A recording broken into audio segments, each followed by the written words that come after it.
ఇంటిని ఏలే ఇల్లాలే మహారాణి అవుతుంది. దేశాన్నేలే మగ మహారాజును తయారు చేస్తుంది.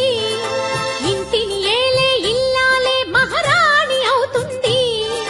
దేశాన్నేలే మగ మహారాజును తయారు చేస్తుంది. అందుకనే ఆ ఇంటి స్వరూపం కంటికి దీపం అవుతుంది. ముగ్గులు వేసే మగువ చేతిలో గూడ